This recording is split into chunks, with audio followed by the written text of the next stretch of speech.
My name is Eliza, and I thought I had it all figured out. At 30, I was married to the love of my life, Michael, and we lived in this cozy, though tiny apartment in one of the city's most sought-after areas. This place, with its quaint charm and memories, was a gift from my late grandmother.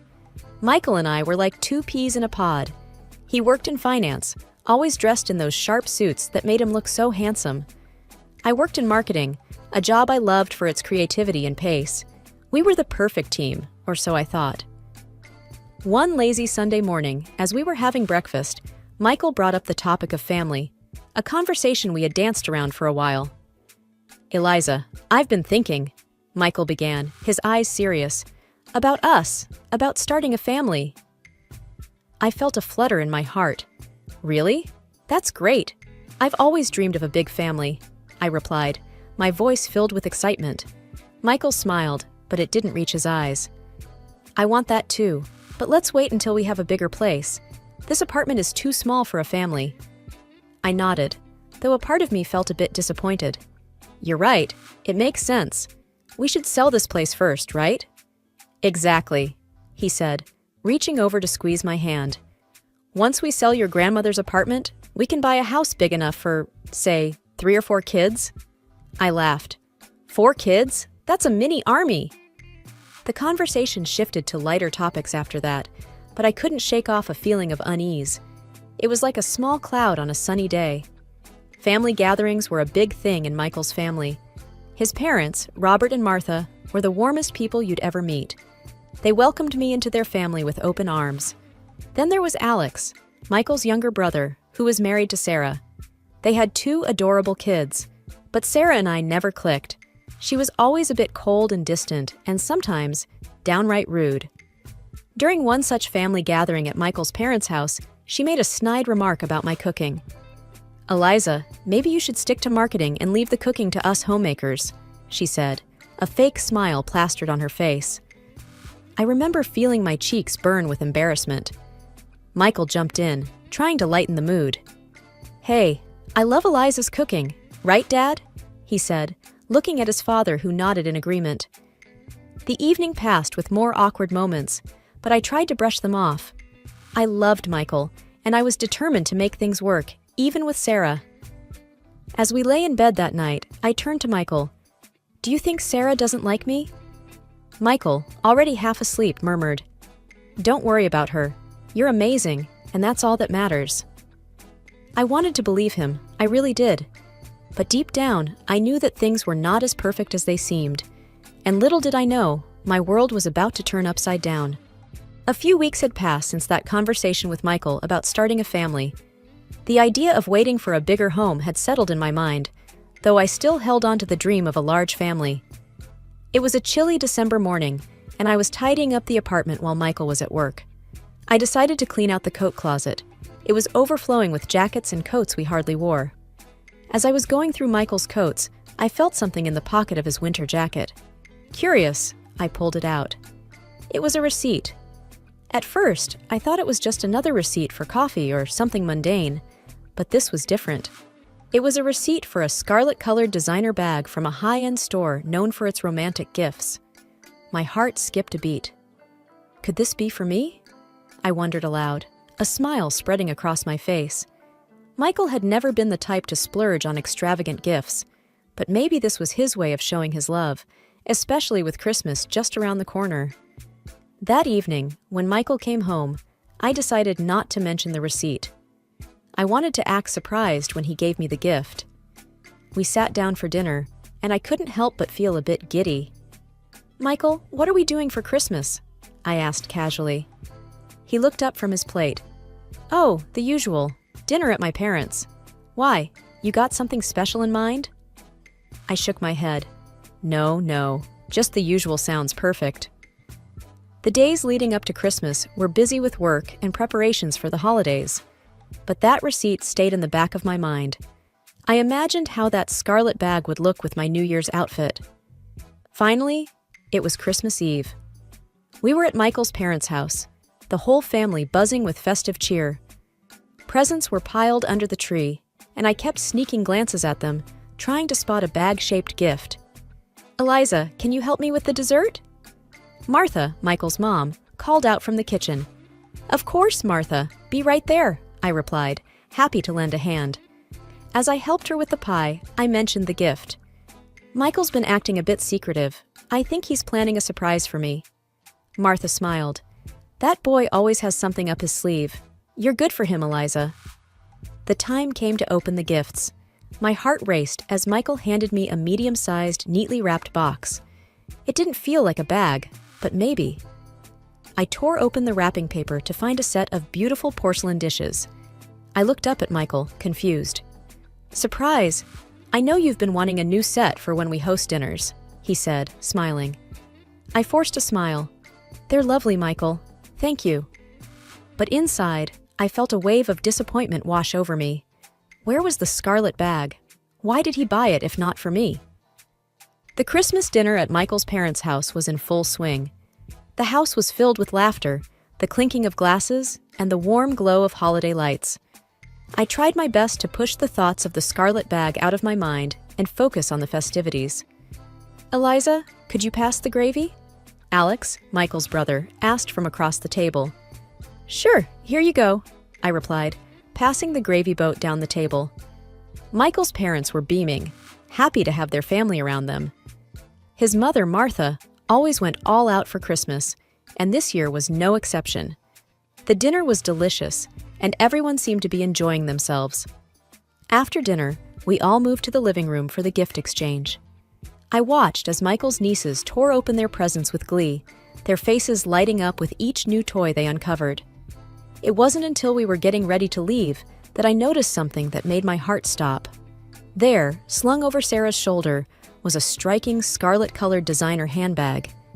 It was unmistakable, the very same bag from the receipt I had found in Michael's coat.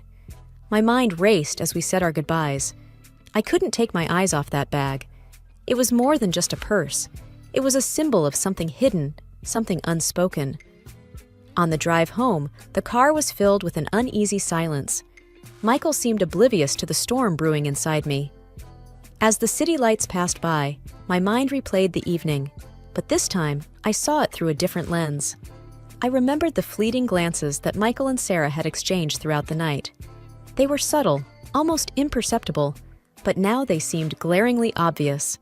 The way their eyes met across the room, the brief smiles, the quick, hushed conversations when they thought no one was looking. Is everything okay, Eliza? You've been awfully quiet. Michael's voice broke through my thoughts. I turned to look at him, 1,000 questions on the tip of my tongue, but I couldn't bring myself to voice any of them, not yet. I'm just a bit tired, that's all, I managed to say, my voice barely a whisper. The rest of the drive home was spent in silence, each lost in our own thoughts. As we lay in bed that night, I couldn't help but feel a sense of betrayal creeping in. The man I loved, the life we had built together, suddenly everything seemed like a fragile facade, ready to crumble at any moment. In the days that followed Christmas, my mind was in turmoil, haunted by the sight of Sarah with that scarlet designer handbag and the subtle glances exchanged between her and my husband, Michael. The nagging feeling in my gut told me something wasn't right. One cold evening, as Michael sat idly flipping through TV channels, I decided to confront him. Michael, can we talk? It's about the bag, I said, my voice betraying a hint of nervousness. He looked at me with a casual expression. What about it? I just helped Alex pick out a surprise for her, that's all. I took a deep breath. I found the receipt, Michael. It was in your coat. Why didn't you tell me? He let out a small laugh, trying to wave it off. Oh, that. It was just a favor for Alex. You're thinking too much into it, Eliza. His response did little to soothe my suspicions. Later that night, as Michael lay asleep, I mustered up the courage to look through his phone. My heart pounded as I scrolled through his messages and stumbled upon a thread that would change everything. The conversation between Michael and Sarah was not just flirty. It was intimate, revealing a deep and long-standing affair. But the true shock came when I read a message where they discussed the biggest secret of all. Alex's children were actually Michael's. The revelation hit me like a ton of bricks. My husband had been in a relationship with his brother's wife, and the children I'd come to adore as my nephews were in fact my stepchildren. I felt sick to my stomach as I read message after message. They spoke of love, of a future together, and, most shockingly, of convincing me to sell the apartment and move the money to a joint account. Tears streamed down my face as the magnitude of the betrayal sank in.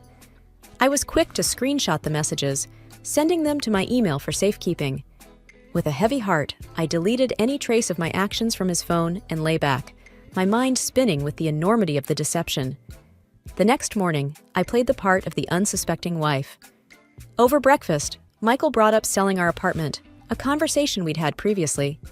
"So, what do you think about the sale? It could be a good move for us." I nodded, my mind racing with plans of my own. "Yes, let's sell it. It's time for a new beginning," I replied, my voice steady despite the chaos within. He smiled, unaware of the storm brewing inside me. That's my girl, always so decisive. Little did he know, I was thinking about my future, but it was a future that was starting to look very different from the one we had planned together. Armed with the bitter truth about Michael's affair and the shock of his betrayal, I knew I needed to act smartly and swiftly. I put on a mask of normalcy in front of Michael while planning my next steps. A few days later, I made an appointment with a lawyer, Mrs. Jenkins, a recommendation from a close friend. Sitting in her office, I felt a mix of nervousness and determination. "Mrs. Jenkins, I have proof of my husband's infidelity, and it's not just any affair. He's been involved with his brother's wife, and their children are actually his," I explained, my voice trembling slightly. Mrs. Jenkins listened intently, her expression serious. "I'm sorry you're going through this, Eliza. Let's go over the evidence you have. We need to plan your next steps carefully." I showed her the screenshots of the messages between Michael and Sarah. She took notes, nodding her head thoughtfully. "This is quite damning evidence. We can use this in your favor, especially in terms of the financial settlement," Mrs. Jenkins said. "However, I advise discretion until we have everything in place. Are you prepared to go through with a divorce?" "Yes, I am. I can't be with someone who's betrayed me like this," I replied, a sense of resolve building within me. Mrs. Jenkins outlined a plan. First, we'd secure my financial assets, especially the money from the apartment sale. Then, we'd proceed with filing for divorce, using the evidence to negotiate a favorable settlement. As I left her office, I felt a weight lift off my shoulders. There was a long road ahead, but I was ready to take it. Back at home, I continued to act as if everything was normal. Michael, oblivious to my discovery and the impending storm, was focused on the apartment sale. "So, I talked to a real estate agent today. He said we could get a good price for the apartment," Michael said one evening over dinner. "That's great news," I replied, keeping my emotions in check. "Do you think it's a good time to put it on the market?" "Absolutely. The sooner we sell, the sooner we can start looking for a new place," he said, unaware of the irony in his words. As the days passed, I worked closely with Mrs. Jenkins, preparing all the necessary documents and securing my financial position. Every conversation with Michael, every smile, was a performance. But it was a performance I needed to maintain a little longer until everything was ready. The day we listed the apartment for sale, Michael was ecstatic. "This is it, Eliza, our new beginning." Little did he know, it was indeed the beginning of something new, but not the future he envisioned. My heart ached with the pain of betrayal, but I was determined to come out of this stronger. The plot I was weaving wasn't just for retribution, it was for my independence and a fresh start. As the new year approached, the plans I had been carefully laying with Mrs. Jenkins were coming together. My facade of normalcy with Michael remained intact, even as my heart grew heavier each day. The final act of my plan was set to unfold during the New Year's Eve party at Michael's parents' house. It was there that I would reveal everything. The evening of the party arrived, and the house was buzzing with the usual festive cheer. Michael's parents had outdone themselves with decorations, and the air was filled with laughter and the clinking of glasses. I mingled with the family, all the while feeling like I was in the eye of a storm. Michael was in high spirits, completely unaware of what was about to happen. "Eliza, you seem a bit quiet tonight. Everything okay?" Michael asked as we found a moment alone in the kitchen. Just thinking about the new year and all the changes it'll bring, I said, my voice steady. He smiled and wrapped his arm around me. It's going to be our best year yet. If only he knew. As midnight approached, everyone gathered around with glasses in hand, ready to count down to the new year. I took a deep breath, knowing that my moment was near. As the clock struck 12 and everyone cheered, I turned to Michael. Before we celebrate too much, I have a special gift for you, I said, my voice loud enough for everyone to hear. I handed him a small, neatly wrapped box. The room quieted as all eyes turned to us. Michael, looking surprised, unwrapped the box. Inside were the divorce papers and a printout of the messages I had found on his phone. His face drained of color as he realized what they were.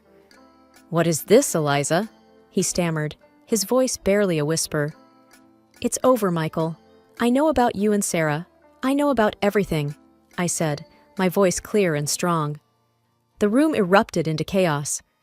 Michael's parents looked shocked, his brother Alex was speechless, and Sarah, who had been standing near the back, looked like she might faint. "What are you talking about, Eliza?" Michael's mother asked, confusion and concern in her voice. "Michael has been having an affair with Sarah, and her children are his," I said, the words tasting bitter in my mouth. Michael tried to speak, but no words came out. Sarah started crying, and Alex, who had been silent up until now, turned to his brother. "Is this true, Michael? Tell me this isn't true." Alex's voice was filled with a mix of anger and disbelief. Michael couldn't meet his brother's eyes. The truth was out there for everyone to see, and there was no escaping it. The revelation at the New Year's Eve party sent shockwaves through the room. Michael's family, once a picture of unity and joy, was now a scene of chaos and disbelief. The truth about Michael's affair with Sarah and their plan to embezzle the money from my apartment sale was out, and the reactions were immediate and intense. Michael's mother, Martha, looked at him with a mix of disbelief and heartbreak. "Michael, how could you? And with Sarah? To think you were planning to steal from Eliza and run away?" Before Michael could respond, I added, "And it's not just the affair. They were planning to use the money from the sale of my apartment to leave the country." The room went silent. The gravity of the betrayal hung heavy in the air. Then, Martha, overcome with emotion, fainted, causing a stir as family members rushed to her side. Michael stood there, looking lost and defeated. His father, Robert, shook his head in disgust. "I can't believe you would do this to your own family, to your own brother." Alex, who had been silent, his face a mask of shock and hurt, finally spoke. "Michael, I don't even know who you are anymore." Sarah was sobbing uncontrollably, her tears doing little to garner any sympathy. The family was too stunned and hurt by the depth of their deceit. With Martha being attended to and the room in disarray, I knew this was my moment to make my stand. I raised my voice, ensuring everyone heard me clearly. "I am filing for divorce from Michael, and I won't just stop there. I will be seeking financial compensation for this betrayal from both Michael and Sarah." The words felt empowering to say out loud. It was a declaration of my independence and my refusal to be a victim of their selfishness. Michael tried to approach me, a look of desperation in his eyes. "Eliza, please, let me explain." I held up my hand to stop him. "There's nothing you can say to justify what you've done. You and Sarah have made your choices. Now, you'll have to live with the consequences." The months following the New Year's Eve revelation were a whirlwind. The divorce proceedings were tough, but with each passing day, I felt a sense of liberation growing within me. I was no longer bound to a relationship built on lies and deceit. One sunny afternoon, after finalizing the last of the divorce papers, I sat in a cafe, a cup of coffee in hand, reflecting on the journey I had been through. "You look like you're a million miles away," my friend Clara said as she joined me at the table. "Just thinking about everything that's happened," I replied, offering a small smile. "You've handled it all with such grace, Eliza. I'm proud of you," she said, her eyes full of genuine sympathy. "Thanks, Clara. It wasn't easy, but I feel like I can finally start fresh now," I said, feeling the weight of the past months lift off my shoulders. With the divorce settled, I had kept the apartment and received a significant financial settlement from Michael. As for him, His reputation had taken a severe hit, and he lost his job due to the scandal. Sarah and Alex had also gone their separate ways, with the family ties deeply strained. "I heard Michael moved out of the city," Clara mentioned, stirring her coffee. "Yes, he did. And honestly, I'm relieved. It's easier to move on knowing he's not around," I admitted. "And what's next for Eliza?" Clara asked, a hint of excitement in her voice. I thought for a moment. "I want to focus on myself for a while. Maybe travel, pick up some hobbies that I've been neglecting, and who knows, perhaps even start dating again when I'm ready." "That sounds wonderful.